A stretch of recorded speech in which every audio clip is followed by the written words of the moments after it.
Palavra da Verdade, com Hernandes Dias Lopes. Que privilégio poder partilhar com você neste momento a Palavra de Deus para tratar de um assunto tão sublime, a majestade de Deus. Vamos basear esta mensagem em Isaías 40, versículo 18. Vamos ouvir a leitura do texto. Com quem comparareis a Deus? Ou que coisa semelhante confrontareis com Ele? O profeta Isaías, o profeta palaciano, chamado de profeta evangélico, no capítulo 40 do seu livro, a partir do verso 12 até o verso 31, traz para nós, com beleza rara, com eloquência magnífica, a majestade de Deus. E ele vai retratar diante dos nossos olhos, com perguntas retóricas, esta verdade magna do cristianismo, que é a grandeza insondável de Deus. E ele então, no verso 18, levanta uma pergunta: com quem comparareis a Deus? Ou que coisa semelhante confrontareis com Ele? E no verso 25, o próprio Deus pergunta: a quem, pois, me comparareis para que eu lhe seja igual? Diz o santo. Então, de forma pedagógica, Isaías vai mostrar para nós a grandeza, a majestade de Deus, primeiramente em relação às coisas que foram criadas. E no verso de número 12, ele vai provar para nós que Deus é tão grande que Ele é capaz de medir as águas na concha da sua mão, de medir os céus a palmos e de pesar o pó das montanhas em balança de precisão.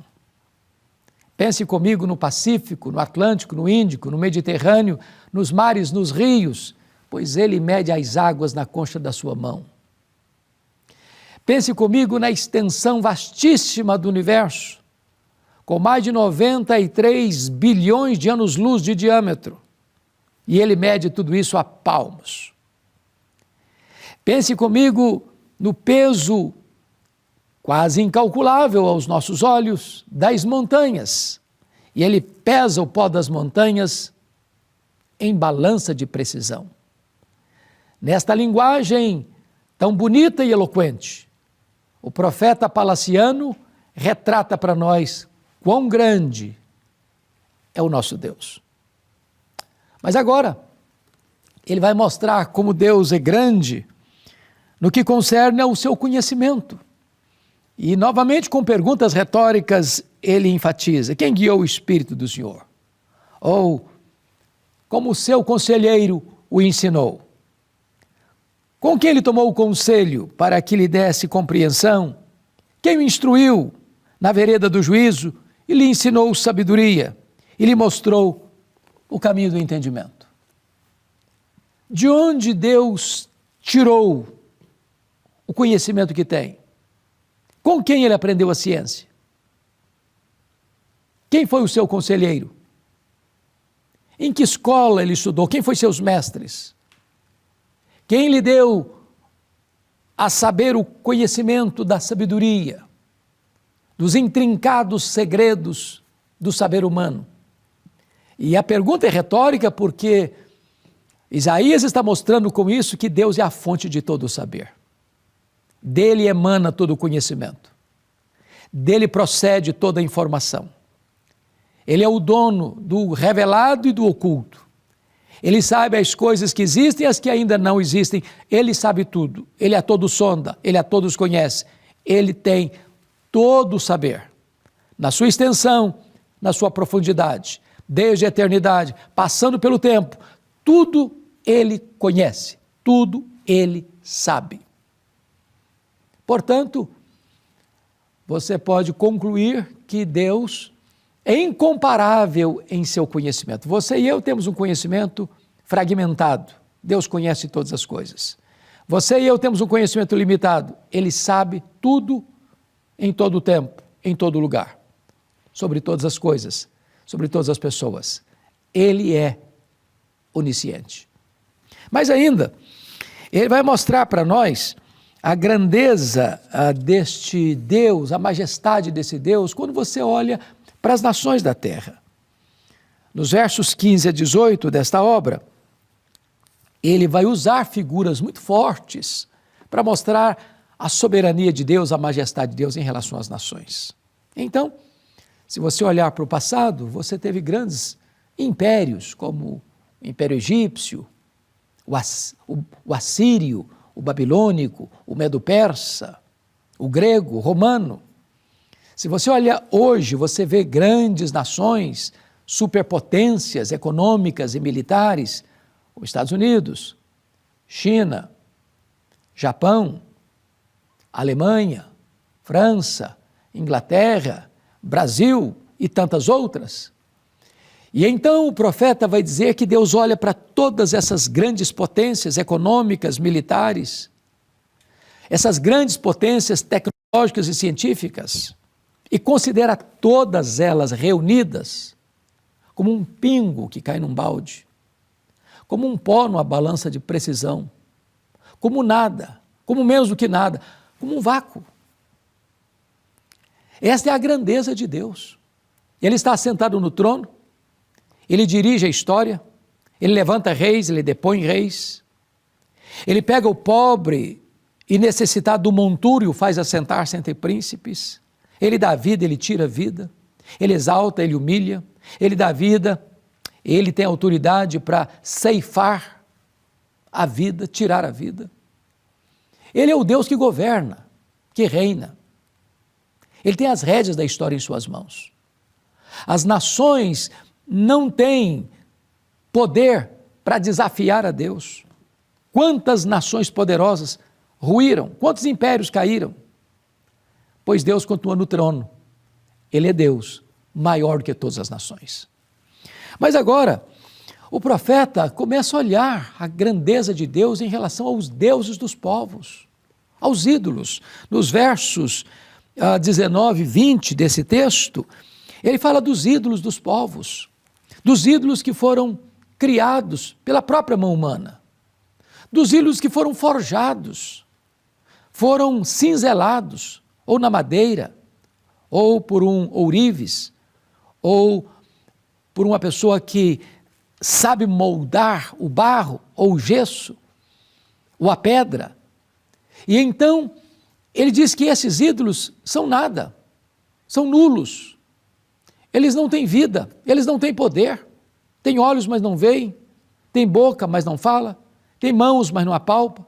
Tem pés, mas não anda. Tem boca, mas não sai som da sua boca. São impotentes. E os povos do passado e do presente ainda se curvam diante dessas divindades pagãs. Mas Deus é o autor da vida.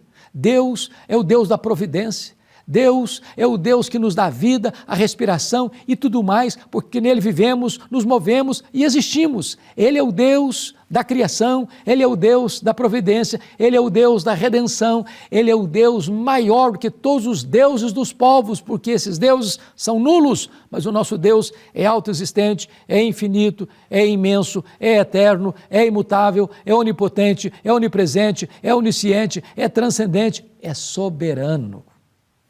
Mas ainda, o profeta Isaías mostra a grandeza incomparável de Deus quando ele olha para os príncipes, para os governantes, para os reis, para os soberanos da terra. Diríamos hoje, para os presidentes, governadores, prefeitos, para os gestores públicos. E ele vai mostrar no verso 21 a 24 desse texto que esses príncipes, eles têm prazo de validade no poder. Eles ascendem ao poder, eles são apiados do poder. E eles têm o seu poder limitado. Eles são ceifados pela morte. Eles são arrancados por circunstâncias. Mas o nosso Deus, Ele está assentado sobre a redondeza da terra. Os príncipes, os poderosos, Eles são arrancados como um pedaço de madeira ou um toco que o vento bate e leva. E não fica mais memória deles. Mas o Deus soberano, Ele é Deus de eternidade em eternidade, de geração em geração. Nações se levantam, nações caem, reinos surgem, reinos desaparecem, reis poderosos levantam-se e apeiam do poder, mas o nosso Deus continua eternamente no trono. Ele reina, Ele governa. Nunca jamais Ele será apeado do poder, nunca jamais Ele abdicou do poder. Ele é o soberano Senhor dos céus e da terra. Bom, diante desta grandeza majestosa de Deus, é que o profeta Isaías nos mostra que isso tem que refletir na nossa vida pessoal. Se Deus é isso mesmo, e Ele é, então eu posso estar fraco, abatido, exausto, cansado e até prostrado. Mas o Senhor me levanta, Ele faz forte ao cansado, Ele multiplica as forças ao que não tem nenhum vigor. Os jovens, os moços, de exaustos caem, mas os que esperam no Senhor renovam as suas forças, sobem com asas como águias, correm e não se cansam, caminham e não se fatigam. Talvez você esteja vivendo dias tensos, dias difíceis, dias angustiosos, dias de grandes tensões na sua alma, dias de temor com respeito ao futuro, dias de insegurança para você, para sua família, dias de medo em relação ao futuro da nação, dias de apreensão e ansiedade para o seu coração. Mas eu quero lhe dizer que o nosso Deus reina, que o nosso Deus é todo-poderoso, Ele é majestoso e Ele pode agora mesmo levantar você do pó.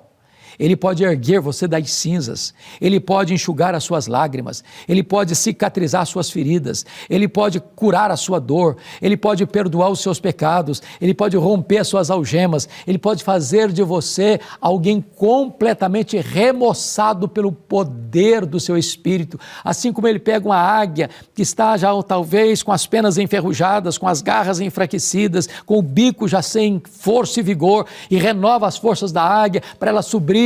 Você também pode agora, nas asas do Espírito, subir. Você pode correr a carreira cristã, você pode caminhar nas veredas da justiça e ser uma pessoa completamente fortalecida pelo poder de Deus. Este Deus é majestoso e Ele fortalece aqueles que nele esperam. Eu quero orar com você. Eu quero rogar a Deus que Ele venha e balsamize a sua cabeça com o óleo fresco do Espírito, que Ele aplica o óleo de Gileade no seu coração, trazendo bálsamo, consolo, conforto, a serenidade, a segurança de que Ele está no trono e Ele pode tomar conta da sua vida e conduzir você em triunfo. Ore comigo. Querido Deus, nossa gratidão pela Tua palavra, nossa gratidão pelas verdades eternas que emanam das Escrituras, e eu te peço, Deus, que Tu apliques esta palavra consoladora ao coração de todos aqueles que nos assistem agora. Assim oramos, em nome de Jesus. Amém.